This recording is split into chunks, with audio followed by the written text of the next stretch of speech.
and Dr. Libby is being in more of a stressful state. And I love how John said, when you get to work late, your boss says, "You're late." You said, "Yes." I'm late. I got stuck at the bank. I love that. So I think that it's about how we learn to react to stress, and a lot of the ancient cultures have taught us how to do that. Well, yeah, if we look at the Vedic cultures and any type of the Thai cultures, any type of culture that uses yogic breathing as a form of not just a meditative process, but also a stress relief process. So this is yogic breathing is helping us to expand our diaphragm and help us to actually open our lungs, because how often do we actually only shallow breathe? Like, I'm sure it wouldn't help. Let's do it right now. Let's do an exercise. I'm sure that everyone can benefit from a really long diaphragmatic breath right now. Good idea. Dong breath.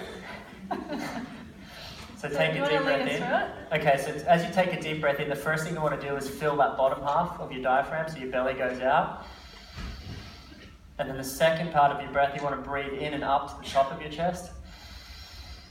And there's always more, in a bit more. And then slowly out. And as you're breathing out, pulling the navel back towards the spine. And pulling it out so all the breath goes out.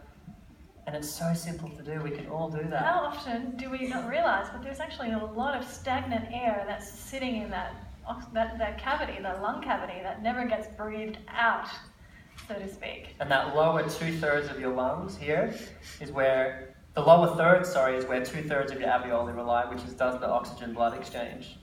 And if you don't acknowledge how important oxygen is, there's a couple of things here. Who's the gentleman who did the oxygen therapy? Wahlberg. Dr. Otto Wahlberg, yeah, in the 1900s. He won a Nobel Prize for it, actually. I love all these people that won prizes, had all this groundbreaking research that we just ignored it for like 100 years. He was the first to discover that in an oxygen-rich environment, it changed the pH to make it alkaline, and cancer could not thrive in an oxygen-rich environment. Wow. Some doctors are actually helping cancer patients by using HBOT therapy, or hyperbaric oxygen therapy. But not just cancer patients, this has incredible effects and healing effects throughout any type for of lots of different chronic illness. And I'm not sure if any of you saw any photos on Instagram or on Facebook the other day. I'm new to Instagram, so be cautious, be gentle with me on my hashtags. I'm figuring that out. But I'm on Facebook. And on Australia Day Eve, Laurentine and I got home. We'd just been at a family yoga retreat, and we were checking our emails, and a lady called Jelena Djokovic had written us an email. And James is like, that name sounds familiar. Where would I see that from? And I read the email, and she's like, "Hey guys, huge fans of Foodmatters and FMTV, and we'd love to invite you down to the tennis." And at that stage, I think I laid down on the ground and started banging my hands on the ground saying, "This is not happening." And so we emailed her back, and she got back to us overnight and said I couldn't come out because her little baby wasn't feeling that well, and she was in Monte Carlo, but Novak's expecting you if you want to go down to Melbourne. So I jumped on a plane, flew down to Melbourne, and went straight to the tennis and got my box seats, and I was sitting the whole match courtside all the way through to final with Boris Becker and the team. And I had about 2 hours one-on-one with Novak, and he was telling me how the biggest transformation he made in his life that got him from 15th or 20th spot in the world rankings to number 1 was giving up gluten. There's a lot of people that don't know that about him. Yeah. And his change in diet, his diet now, I walked into his hotel suite. I actually went to the hotel and said, "Novak's expecting me." They said, "Come up." And they're like, security, they brought security out. And I showed them the text message, like, okay, sorry, so they guided me up. And I got that in, I opened it up to the suite, and there is like NutriBullets and blenders and juices and like nuts and seeds everywhere. Just as crazy as we are, really. Crazy. And we sat down for a couple of hours, and since we've been in touch quite a bit, and I was sitting courtside at a game, and the gentleman behind me that came and sit with the box, I'm like, "Hi James, how you doing?" He's like, "Hi, my name's Dr. Mel, I'm a hyperbaric medicine doctor." And every time Novak plays, he goes and sits in a hyperbaric chamber after that the next day in order to improve his recovery and oxygenate his blood so that he can play and perform and recover at a higher level. I mean, if this guy's doing it, imagine what it can do for your day. So different forms of ways that we can incorporate this into our lives, right? Okay, let's have a think. So we can do, on FMTV, we've just shot an amazing program called Awakening with Ashley, and Ashley's a yoga teacher. She's a Kundalini yoga teacher, and Kundalini helps with the breath of fire and breath work, all these types of amazing breath-enhancing yoga practices. So you could check that out. If you're not into Kundalini yoga, you can always just do something as simple as just 3 deep breaths before we go to bed. So this is something we do at night as well. We do it a little bit differently. We roll on our backs. James, roll on our backs, do a few twists and stretches. It only takes 2 or 3 minutes in your change room before you go to bed.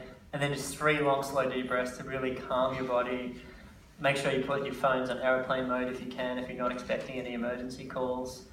Try to turn off your Wi-Fi. Try to just enter that sleep in a calm, peaceful way, because it is so restorative. It's restorative. And having that breath work to slow your body down is super powerful. So oxygenate your body, super important. Next step is 8, emotional healing. Has anybody seen the documentary Emotion on FMTV? There's a couple of FMTVs, quite a few people have seen it, not enough. Right. Okay, I want you to write down the name of that film, E-Motion. It's by an Australian filmmaker. It's an excellent documentary.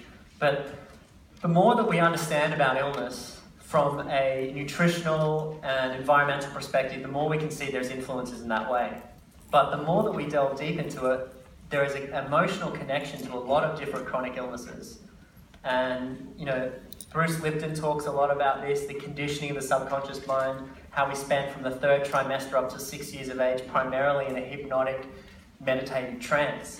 And that's been designed to protect us as humans, because we would sit around the fireplace, download our environment into our animal brain, and then we would replay back that conditioning as we grow up. And that was helpful for seeing Dad run away from a tiger, or seeing that a fire is hot, or seeing how Mum and Dad relate to each other. But now we're exposed to such a different environment, and we're growing up with anger, fear, pain, frustration, stress, and all these stresses. And on top of that, if we have any emotional trauma, that can impact the body in a deep way. Another amazing film on this topic is called Heal Your Life, and a book also by Louise Hay.